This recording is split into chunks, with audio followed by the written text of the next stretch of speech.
Party స్థాపించిన నుంచి ఉన్నా. ఈ డివిజన్ కన్వీనర్ చేసే స్టార్టింగ్లో, తర్వాత సిటీ అధ్యక్షుడు కొనసాగుతున్న ప్రచార విభాగానికి. ఇప్పుడు ఈ సుజనా చౌదరి అనే వ్యక్తి సుమారుగా 200-300 కోట్లు ఖర్చు పెట్టైనా పశ్చిమలు గెలవాలని చూస్తుందంట. మరి మీరు ఈ ప్రాంతవాసిగా ఎలా చూస్తారు? మరి పశ్చిమ నియోజకవర్గంలో అతను ఎన్ని వందల కోట్లు ఖర్చు పెట్టినా ఆయన పార్టీకి ఓటు వేయరు. గతంలో 2014, 2019లో 2 సార్లు వరుసగా ఇక్కడ జగన్మోహన్ రెడ్డి ప్రోద్బలంతో, జగన్మోహన్ రెడ్డి అండతో ఇక్కడ వైసీపీ ఎమ్మెల్యేలు 2 సార్లు వరుసగా గెలిచారు. 3వసారి గెలవడానికి ఆసిఫ్ రెడీగా ఉన్నారు. సుజనా చౌదరి ఎన్ని వందల కోట్లు పెట్టి ఓటుకు 10,000, 5,000 ఇచ్చినా ఆయనకు ఓట్లు వెయ్యరు, ఆయన గెలవడు. అది జరిగే పనే కాదు. ఇప్పుడు 10,000 ఓట్లు ఇస్తే కూడా గెలవడా? ఏం గెలవడు. 10,000 అంటే ఎవరన్నా ఒకరో ఇద్దరు ఇచ్చే సమస్య లేదు. మరి ఎవరు గెలుస్తారు? వైఎస్ఆర్ పార్టీ అభ్యర్థి ఆసిఫ్. డబ్బులు లేకపోయినా గెలుస్తాడు. పార్టీ బలమైన నియోజకవర్గం, పార్టీ ఓటింగ్ ఉంది, జగన్మోహన్ రెడ్డి అభిమానులు ఉన్నారు, చుట్టూ ప్రజల అందరూ కలిసి ఆసిఫ్ను గెలిపిస్తారు. గ్యారంటీగా జగన్ అధికారంలోకి వస్తారు.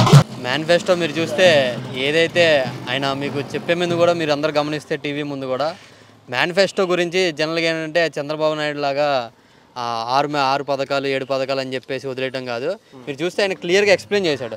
అంటే ఏంటంటే దాదాపు మీరు టీవీల ముందు కూడా జనాలందరూ 1-2 గంటల నుంచి టీవీ ముందు కూర్చుంటే ఆయన కూడా అంతే ఓపికగా జనాలకు క్లియర్గా ఎక్స్ప్లెయిన్ చేస్తూ 2019లో నేను ఏదైతే పథకాలు ఇచ్చానో దాంట్లో మీరు చూడండి, నేను డీబీటీ ద్వారా ఎంత పథకాలు చేశానో, సంక్షేమ పథకాల ద్వారా ఎంత ఇచ్చాను, నేను ఎన్ని హామీలు ఇచ్చాను, ఎన్ని నెరవేర్చాను క్లియర్గా ఎక్స్ప్లెయిన్ చేసి, అలాగే మరి ఏదైతే కూటమి అని చెప్పి 2014 దొంగ హామీలతో వచ్చి ఈ జనాలను ఎలా అయితే మోసం చేశారో దాంట్లో ఎంత పథకాలు ఇచ్చాం, ఏమి నెరవేర్చాం అనేది కూడా రెండింటికి తేడా వ్యత్యాసం చూపిస్తూ కూడా ఆయన దాదాపు 2.5 గంటల సమయం తీసుకొని ఆయన క్లియర్గా ఇప్పుడు కొత్తగా ఏదైతే చేస్తా ఉన్నానో అది కూడా మీరు చూస్తే ఏదో కళ్ళబొల్లి హామీలాగా నేను రైతు రుణమాఫీ చేస్తా, డ్వాక్రా మాఫీ చేస్తా, అమ్మ ఒడిని ఒకేసారి 30,000, 40,000 చేస్తా, లేదంటే బస్సు ఉచితంగా ఇస్తా, ఇలాగ ఆయన చెప్పలేదు.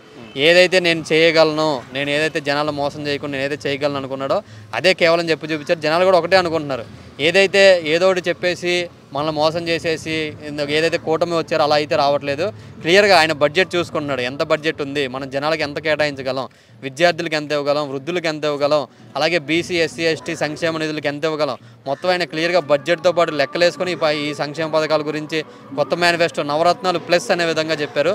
దీన్ని బట్టి మనం క్లియర్గా అర్థం చేసుకోవచ్చు జగన్మోహన్ రెడ్డి గారు తన విజన్ ఎలా ఉంది, తన పథకాల గురించి తన జనాలకు ఎలా ఇద్దాం అనేది క్లియర్గా మేనిఫెస్టోలో చెప్పడం జరిగింది. ప్రజలు కూడా ఖచ్చితంగా ఈ మేనిఫెస్టోని నమ్మడానికి రెడీగా ఉన్నారు. ఏదైతే కూటమి ఇచ్చిన మేనిఫెస్టోని ఆల్రెడీ ఇళ్లలో పక్కన పడేయడం జరిగింది.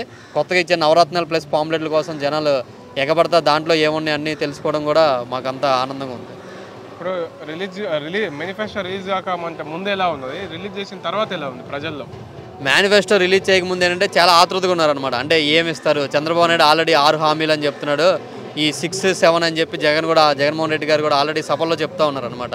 ఇవన్నీ చూశాక మరి జగన్ ఏమిస్తాడు, ఈ 6 పథకాలు ఏదైతే సాధ్యంగానే చెప్పాడో జగన్ కూడా ఇలా సాధ్యంగానే చెప్తాడా, లేకపోతే సాధ్యమే చెప్పాడు క్లియర్గా అక్కడ అర్థమైంది. మన పెన్షన్ కూడా 3,000 నుంచి 3,500 చేయటం, అలాగే అమ్మఒడిని 15,000 నుంచి 17,000 చేయటం. అంటే కళ్ళబొల్లి మాటలు ఎక్కడ కూడా కరెక్ట్గా చేయగలిగింది. 2,000 పెంచాం, 2,000 కరెక్ట్గా ఇస్తాం, ఎక్కడ ఎప్పుడు ఇస్తాం ఏంటి అనేది క్లియర్గా చెప్పారు.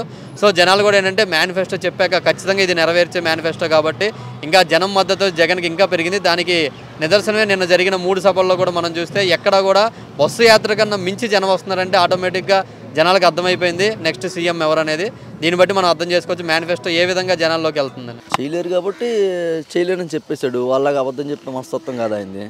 నేను చేయలేను, చేయగలిగింది చెప్తాను, మొదటి నుంచి అదే చెప్తున్నాడు, ఇప్పుడు అదే చెప్పాడు.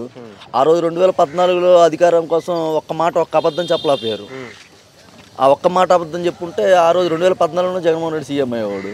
ఆ రోజు అప్పుడు ప్రచారంలో ఉన్నప్పుడు ఎమ్మెల్యేలు అభ్యర్థులు అందరూ వెళ్ళి అన్న చంద్రబాబు నాయుడు ఇలాగా చెప్పాడు, మీరు కూడా రుణమాఫీ చేయండి అంటే అబద్ధాలు నేను చెప్పను అని చెప్పి ఆ రోజే ఆయన చెప్పలేదు. ఈ రోజు కూడా అదే చేస్తున్నాడు.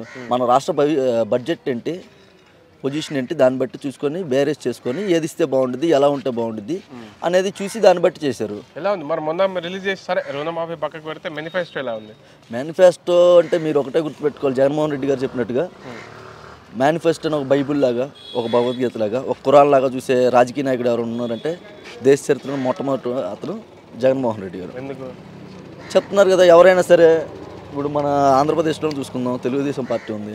వాళ్ళ మేనిఫెస్టో 2014 కానీ, అంతకుముందు 2009 కానీ, అంతకుముందు 2004 కానీ, 99 కానీ, 95 కానీ, ఎప్పుడు ఏ మేనిఫెస్టో తీసుకున్నా ఈ రోజుకి ఉండదు.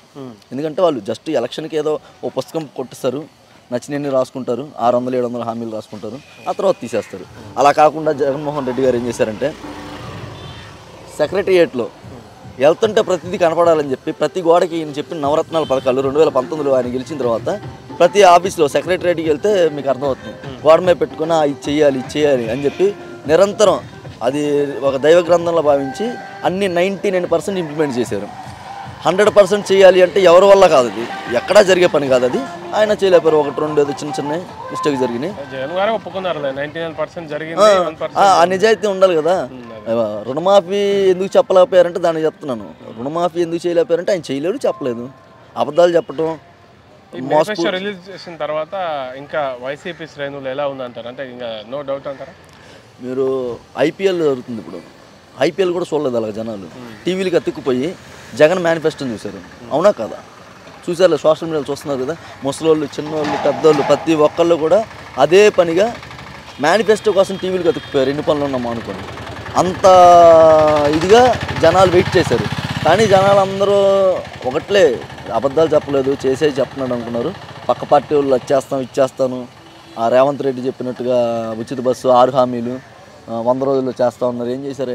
అన్ని అబద్ధాలు అందరూ తెలుసు. అయితే జగన్మోహన్ రెడ్డి గారి మేనిఫెస్టో మాత్రం చెన్నై చెప్పినా, తక్కువ చెప్పినా విద్యకి, వైద్యానికి మంచి ప్రియారిటీ ఇచ్చాడు. మనకు కావాల్సింది, ఒక పేదవాడికి కావాల్సిందేదో వాటి వరకు కరెక్ట్గా ఇంప్లిమెంట్ చేస్తారని చెప్పి అందరికీ ఉంది. అదే చెప్పారు, చెప్పింది ఖచ్చితంగా చేస్తారు. మేనిఫెస్టో బ్రహ్మాండంగా ఉంది. ఎందుకంటే సంక్షేమం మళ్ళీ ఇప్పుడు కొంతమంది ఏంటంటే మళ్ళీ రావు, ఒకసారిగా ఇచ్చారు, ఏదో ప్రలోభాల కోసం పెట్టారనే దానికి ఇది మంచి సమాధానం. సంక్షేమానికి పెద్దపీట ఇస్తూనే అభివృద్ధి కూడా పక్కన పెట్టారు. ఇంతకుముందు అభివృద్ధి అనేది నవరత్నాలు రాకపోయినా ఈసారి అభివృద్ధి అనే కాన్సెప్ట్ మాత్రం దాన్ని స్పెషల్గా పెట్టారు. మేనిఫెస్టో మంచి సూపర్. ఎందుకంటే ఇంకా కొన్ని వాటిని పెంచారు. ముఖ్యంగా ఇప్పుడు మనకు కావాల్సింది అభివృద్ధిలో భాగమైన సంక్షేమం గురించి ఎక్కువ. వాళ్ళు చెప్పిన దాంట్లో బస్సు ఫ్రీ ఇవన్నీ కాదు, దానికి ఆపోజిట్గా మనం అన్నీ కరెక్ట్గా పెట్టారు. వాళ్ళు చెప్పింది 3 బండర్ ఫ్రీ అనే దానికి అది అంత ఇంపార్టెంటే కాదు. ఎందుకంటే మనం ఒక సబ్సిడీ ఇస్తారు, దాంట్లో తగ్గించి ఇస్తారు, అంతకంటే పెద్ద మార్పు ఏం లేదు. 3 మహిళలకు బస్సు అనేది అది ఎక్కడా సక్సెస్ అవ్వాల. కర్ణాటకలో సక్సెస్ అవ్వాల, తమిళనాడు మన తెలంగాణలో కూడా తొందరలో ముగిసే అవకాశం ఉన్నాయి. అదైతే జరిగేవి కాదు. వాళ్ళు ఇచ్చిన మేనిఫెస్టోకి బ్రహ్మాండంగా ఉంది. ప్రజలందరూ దానికి హర్షిస్తున్నారు. రుణమాఫీ అనే టాపిక్ ఎక్కడ రాలేదని చెప్తున్నారు. రైతు రుణమాఫీ ఇవ్వడానికి గత 5 ఏళ్ళు రైతు భరోసా ఇచ్చారు. మళ్ళీ రైతు భరోసాలు ఈసారి పెంచారు. రుణమాఫీ అనేది ఒకసారితో పోయింది, ఇది కంటిన్యూషన్ 5 ఏళ్ల పాటు వస్తుంది. కాబట్టి జనాలు, రైతులు కూడా పెద్దగా దాని మీద ఎక్స్పెక్టేషన్ ఏం లేదు, ఆశించట్లా. కాకపోతే ఒక కాన్సెప్ట్ అనేది ఒక వస్తుంది. గతంలో రాజశేఖర రెడ్డి గారు చేశారనే ఉద్దేశంతో చేస్తారనే ఆశ తప్ప రైతు రుణమాఫీ చేయడం వల్ల పెద్దగా వాళ్ళకి వచ్చేది పెద్ద తేడా లేదు. దానికి కవర్ చేయడానికి రైతు భరోసా బ్రహ్మాండంగా దాంట్లో మళ్ళీ ఇంకొంచెం పెంచి ఇస్తున్నారు. అలాంటిది ఏం లేదండి. రైతు రుణమాఫీ అనేది ఎవరు కోరుకోవట్లా. ఎందుకంటే పంటలు బాగా పండుతున్నాయి, వర్షాలు బాగా అవకాశం ఉన్నాయి. కాబట్టి రైతు భరోసా నష్టం కలగకుండా మనకు మినిమం రేట్ అనేది కూడా మద్దతు ధర కూడా పెట్టారు. కాబట్టి రైతులైతే ఎవరు రుణమాఫీ అనేది కోరుకోవట్లా. ఎందుకంటే కష్టపడుతున్నారు, రైతు భరోసా వస్తుంది, వాళ్ళు పండించుకుంటున్నారు. రైతు అనేది రాజు. అంతేగాని ఈ రుణమాఫీలు అవి కోరుకునే పరిస్థితుల్లో లేరు. ఆంధ్రలో అంతా ఈ పథకాలు చాలా బాగున్నాయని చెప్పి రైతులు కూడా హర్షిస్తున్నారు.